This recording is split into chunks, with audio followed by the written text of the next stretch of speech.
ಲೋಕಸಭೆ ಚುನಾವಣೆ ಹೊತ್ತಿನಲ್ಲಿ ಕಾಂಗ್ರೆಸ್ಗೆ ಒಂದು ಮಾಸ್ಟರ್ ಸ್ಟ್ರೋಕ್. ಕಾಂಗ್ರೆಸ್ ಬಿಟ್ಟು ಬಿಜೆಪಿಗೆ ಸೇರ್ಪಡೆಯಾಗಿದ್ದಾರೆ ಮಾಜಿ ಮುಖ್ಯಮಂತ್ರಿ ಜಗದೀಶ್ ಶೆಟ್ಟರ್. ಇವತ್ತು ದೆಹಲಿಯ ಪಕ್ಷದ ಕಚೇರಿಯಲ್ಲಿ ಬಿಜೆಪಿಗೆ ಮರು ಸೇರ್ಪಡೆಯಾಗಿದ್ದಾರೆ.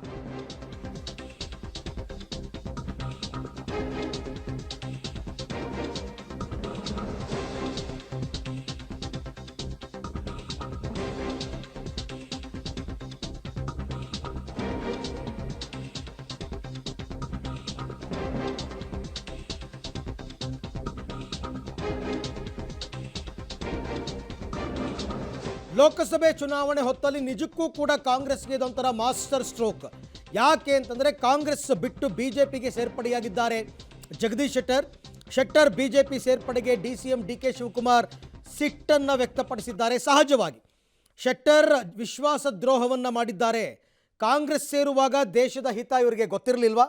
ನಿನ್ನೆ ಬೆಳಗ್ಗೆ ಬಿಜೆಪಿ ಸೇರಲ್ಲ ಅಂತ ಹೇಳಿ ಇವತ್ತು ಪಕ್ಷಕ್ಕೆ ಸೇರ್ಪಡೆಯಾಗಿದ್ದಾರೆ. ರಾಜಕಾರಣಿಗಳು ರಾಜಕೀಯವನ್ನು ಮಾಡಬೇಕು, ಇದು ವಿಶ್ವಾಸದ್ರೋಹ ಅಲ್ಲದೆ ಮತ್ತೇನು ಅಂತ ಡಿ ಕೆ ಶಿವಕುಮಾರ್ ಅವರು ಪ್ರಶ್ನೆ ಮಾಡಿದ್ದಾರೆ. ನನ್ನ ಹತ್ರ ಜಗದೀಶ್ ಶೆಟ್ಟರ್ ಅವರು ಈ ಥರ ಬಂದು ರಿಕ್ವೆಸ್ಟ್ ಮಾಡ್ತಾ ಇದ್ದಾರೆ. ಬಂದು ಪಾರ್ಲಿಮೆಂಟ್ ಅಸೆಂಬ್ಲಿಯಿಂದ ಅವರೆಲ್ಲ ಕಾರ್ಯಕರ್ತರನ್ನೆಲ್ಲ ಕಳಿಸ್ತಾ ಇದ್ದಾರೆ ಅಂತ ನನ್ನ ಹತ್ರ ಹೇಳಿದರು. ನಾನು ನಿನ್ನೆ ಬೆಳಗ್ಗೆ ಕೂಡ ಅವ್ರ ಹತ್ರ ಮಾತಾಡಿದ್ದೆ. ನಾನಂಥ ಕೆಲಸ ಮಾಡೋದಿಲ್ಲ, ನಾನು ಹೋಗೋದಿಲ್ಲ. ರಾಜಕಾರಣಕ್ಕೆ ನನಗೆ ಕಾಂಗ್ರೆಸ್ ಪಕ್ಷ ಜೀವ ಕೊಟ್ಟಿದೆ, ಮರುಜೀವ ಕೊಟ್ಟಿದೆ. ನಾನು ಆ ಕೆಲಸ ಮಾಡೋದಿಲ್ಲ ಅಂತ ಹೇಳಿದರು ನನಗೆ. ಅದನ್ನೇ ನಾನು ಗಮನದಲ್ಲಿಟ್ಕೊಂಡು ನಿನ್ನೆ ಮೈಸೂರಿನಲ್ಲೂ ಕೂಡ ನಾನು ಈ ವಿಚಾರನ ಪ್ರಸ್ತಾವನೆ ಮಾಡಿದೆ. ಈಗ ಈ ವಿಚಾರ ಅವರು ಕಾಂಗ್ರೆಸ್ ಕಚೇರಿಯಲ್ಲಿ ಇದ್ದಾರೆ, ರಾತ್ರಿ ಎಲ್ಲ ಮಾತುಕತೆ ಆಯಿತು, ಬಿ ಜೆ ಪಿಲಿದ್ದಾರೆ ಅಂಥೇಳಿ ಅವರು ನನಗೆ ಕೆಲವು ಮಾಧ್ಯಮ ನಿಮ್ಮಂಥ ಸ್ನೇಹಿತರೆಲ್ಲ ನನಗೆ ತಿಳಿಸಿದ್ದಾರೆ.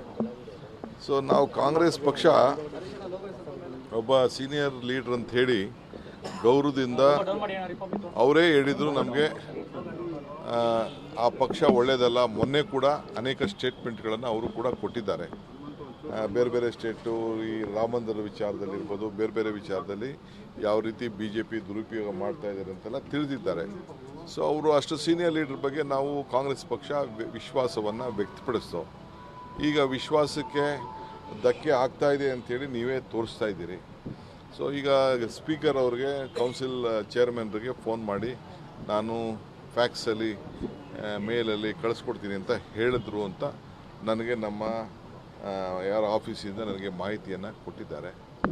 ಅವ್ರದ್ದೇನು ತೀರ್ಮಾನ ಇದೆಯೋ, ಒತ್ತಡ ಇದೆಯೋ, ಯಾವ್ದಾದ್ರು ಒತ್ತಡದ ಮೇಲೆ ಕರ್ಕೊಂಡು ಹೋಗಿದ್ದಾರೋ, ಅವ್ರು ಬಲವಂತವಾದಿದ್ದಾರೋ, ಅವ್ರು ಏನು ಹೇಳಿಕೆ ಕೊಡ್ತಾರೋ ಹೇಳಿಕೆ ಕೊಡಲಿ, ಆಮೇಲೆ ಅದ್ರ ಬಗ್ಗೆ ನಾವು ಅವ್ರಿಗೆ ಸೀಟು ತಪ್ಪಿಸುವಾಗ ದೇಶದ ಹಿತ ಗೊತ್ತಿರಲಿಲ್ವಾ?